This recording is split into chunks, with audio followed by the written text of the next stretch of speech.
রাজা হলি দ্বারকাপুরী ব্রজের কানরে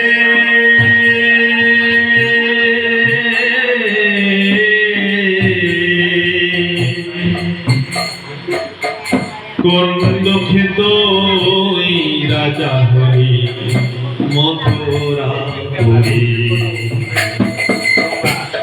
বাজিয়ে ব্রজে গোষ্ঠীর বেন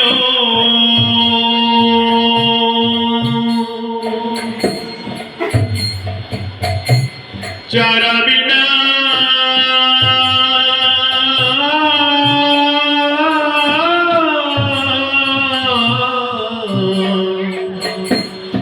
আর কে ধেন বাজিয়ে ব্রজে গোষ্ঠীর বেন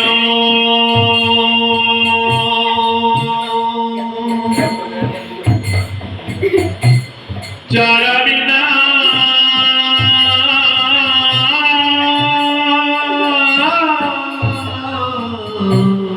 আর কে দেন আর করবিনার ব্রজের পাগল করবিনার ব্রজের পাগল ওই বাঁশির সুরে করবিনার ব্রজের পাগল ওই বাঁশির সুরে কোন দুঃখে তুই রাজা হলি দ্বারকাপুরী কোন দুঃখে তুই রাজা হলি দ্বারকাপুরী ব্রজের কানরে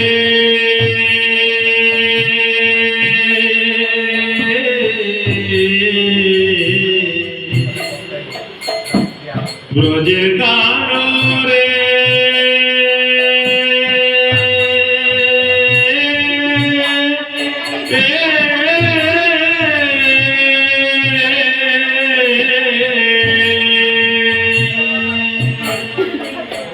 কোন দুঃখে তুই রাজা হলি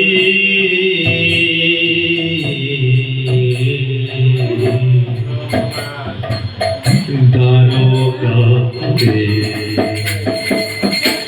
কোন দুঃখে তুই রাজা হলি দ্বারকাপুরী কৃষ্ণ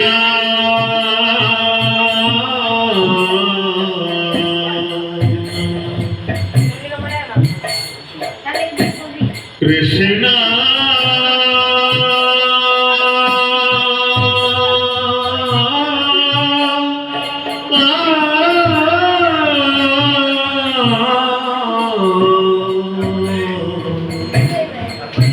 কৃষ্ণ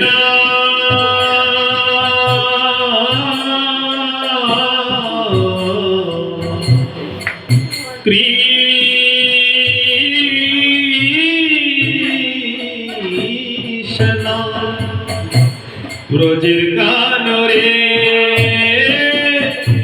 ব্রজের কানরে কোন দুঃখে তুই রাজা হলি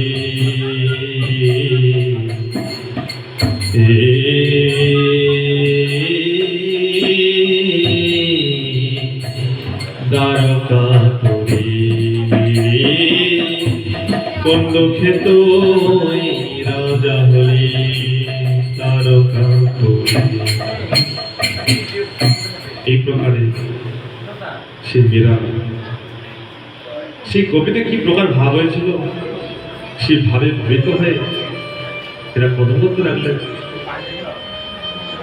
এই মীরা অনিচ্ছা সত্ত্বেও তাকে মেবারে আশ্রম না সে বস্তিনের সাথে তার বিবাহটা দেওয়া হয়।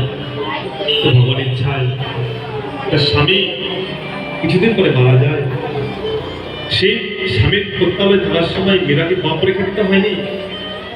তার অন্যান্য যারা ছিল আত্মীয় পরিজন, শাশুড়ি শ্বশুর এবং তার স্বামী যে ভ্রাতা প্রত্যেকেই মীরার নামে অনেক বদনাম, মীরাকে অনেক অনেক কষ্ট, অনেক লাঞ্ছনা তাকে দিয়েছেন। কিন্তু কোনোদিনই কৃষ্ণ অর্থাৎ মীরা তার গীতের গোপালকে তিনি ছাড়েন নাই। স্বামীর কাছে থাকা সত্ত্বেও তিনি তার গোপালকে তিনি সঙ্গে রাখতেন। এবং অনেকবার হয়েছে তার গোপাল কারিগর সেখান থেকে মন্দির ভেঙে গোপালকে পুরাবার পর্যন্ত প্রতিষ্ঠা করেছে, কিন্তু মীরা কখনই গোপালকে রাখতে পারে নাই। তাই যারা শুদ্ধ ভক্তি অর্থাৎ শুদ্ধভাবে ভগবান ভালোবাসেন, তাদের প্রত্যেক জীবনে প্রতিকূল আসে, কিন্তু ভগবান কৃপার ফলে আর তাদের ভগবানের প্রতি নিষ্ঠা থাকার ফলে তারা কখনোই সেই ভগবানকে ভুলতে পারে না। তৎপশ্চাৎ ভগবান তার মায়া সমস্ত ত্যাগ করলেন, তার স্বামী মারা গেল। আর মীরা তিনি সমস্ত জীবন অতিবাহিত করলেন কোথায়? সে ব্রজধাম বৃন্দাবন। তিনি বৃন্দাবন ধামে গিয়ে সমস্ত জায়গায় তিনি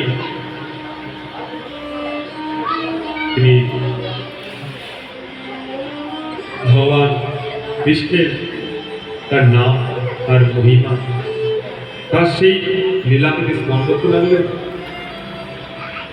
তাই তিনি বলতে লাগলেন, গাইতে লাগলেন।